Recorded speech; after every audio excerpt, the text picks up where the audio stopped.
ఒక నిమిషం వినండి సార్. నిన్నగాక మొన్న ఆ ఏబి వెంకటేశ్వరరావు అనే అతను ఇప్పుడు ప్రభుత్వం పోస్ట్ కూడా ఇచ్చింది. మాజీ డీజీపీ ఏబి వెంకటేశ్వరరావు చేసినటువంటి కామెంట్ చూడండి. కాలి కోటికి సరిపోవు వెధవ, వాడు మళ్ళీ రాకూడదు జగన్మోహన్ రెడ్డి గారిని ఉద్దేశించి. ఇది కదా విద్వేషాలు రెచ్చగొట్టి. మరి ఇదే పవన్ కళ్యాణ్ చెప్పులు తీసుకున్నంత నా డాషులారా పేకలు పిసికి చంపేస్తా, ఒక్కొక్కరిని పిసికి చంపేస్తా అన్నాడు. ఇది కదా వర్గ విభేదాలు రెచ్చగొట్టేది. సరే ఓకే ఓకే, మీరు చెప్పారు, మీరు కొన్ని అంశాలు చెప్పారు. అరెస్ట్ చేయండి సార్ ఆ కేసులన్నిటి మీద. ఆ కేసులన్నీ మీరు అరెస్ట్ చేయవలసింది కదండి, మీ హయాంలోనే జరిగింది కదా, మీరే పోలీసులు చెప్పాల్సింది కదా. అరెస్ట్ చేయండి, పవన్ కళ్యాణ్ అరెస్ట్ చేయండి, చంద్రబాబు నాయుడు గారిని ఆల్రెడీ అరెస్ట్ చేశారు, లోకేష్ అరెస్ట్ చేయండి అని. మీరు చెప్పేది ఏంటంటే అప్పుడు మీరు పవన్ కళ్యాణ్ అరెస్ట్ చేయకపోవడం మీ తప్పు కాదండి. మీకు తప్పు అనిపించి, తప్పు నిజంగా ఆయన అతిక్రమించారు, తప్పు అనిపించింది, ఎందుకు అరెస్ట్ చేయలేదు? సార్ ఒకటి చెప్తాడు, రాజకీయ పార్టీ నాయకులుగా కొంత అగ్రెసివ్ గా కొన్ని సమయాల్లో మాట్లాడుతూ ఉంటారు. ప్రతిదాన్ని మనం భూతద్దంలో పెట్టి అరెస్ట్ చేస్తే ఈ దేశంలో ఏ రాజకీయ నాయకుడు మీద అది ప్రతి ఒక్క రాజకీయ నాయకుడు జైలుకు పోవాలి ఆ లెక్కలో. అదేంటండి, కాదు పట్టాభి మర్చిపోయారా? అసలు మీరు గతం మర్చిపోతున్నారా వెంకటరెడ్డి గారు?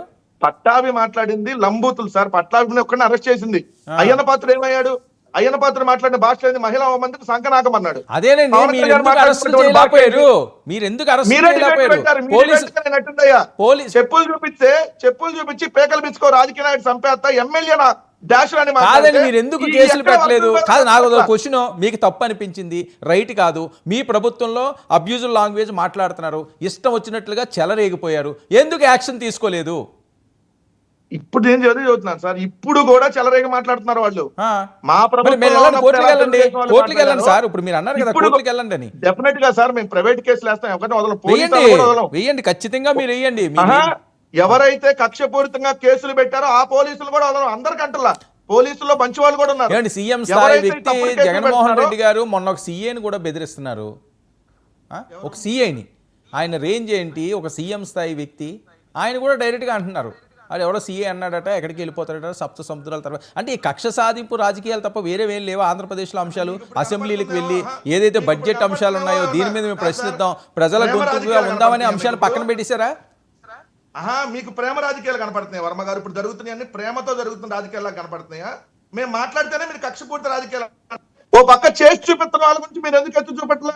అరే ఎవరైనా తప్పు చేస్తే మీ అధికారులు ఉన్నప్పుడు యాక్షన్ తీసుకోవాలి కదండి, అది మీ తప్పు కదా. ఇప్పుడు జరుగుతుందని మీరు అప్పుడు ఎందుకు పవన్ కళ్యాణ్ ఎందుకు కొట్టలేదు, ఎందుకు చంపేయలేదు?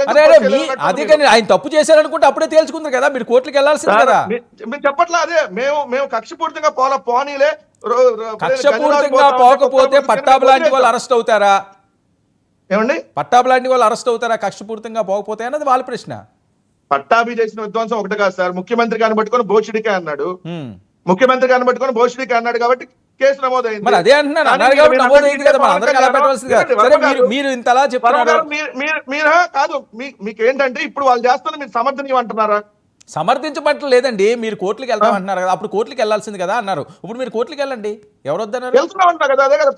సరే కాదండి, ఇప్పుడు మీరు పవన్ కళ్యాణ్ గారు చెప్పు తీశారు, లేకపోతే ఇంకోటి తీశారు అని చెప్పారు. పోసాని కృష్ణమురళి గారి ఒక బయట నేను చెప్తా వినిపిస్తాను, ఒకసారి వినండి. ఆ Telugu Desam social media, Janasena social ఒక్క నిమిషం అండి.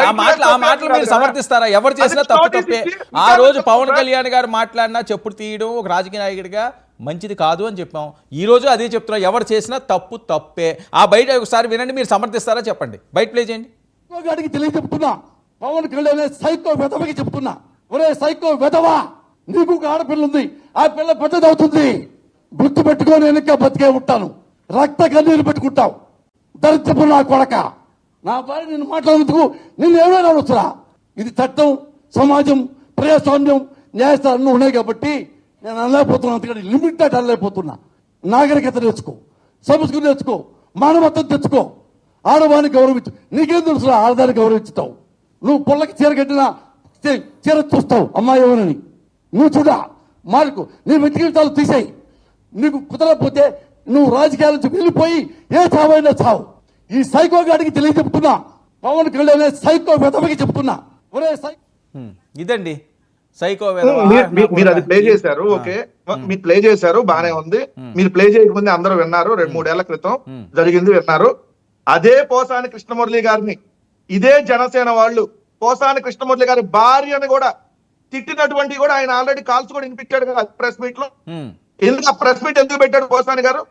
ఏదైతే రిపబ్లిక్ అనేటటువంటి ఒక ఆడియో ఫంక్షన్ కి సంబంధించినటువంటి దాంట్లో పవన్ కళ్యాణ్ మాట్లాడినటువంటి వ్యాఖ్యలకు సంబంధించి ఏం మాట్లాడారు ఈయన పవన్ press meet కళ్యాణ్ గారు? పెట్టాడని పోసాని చెప్పి కృష్ణమురళి గారు భార్యని ఏమైనా మాట్లాడారా?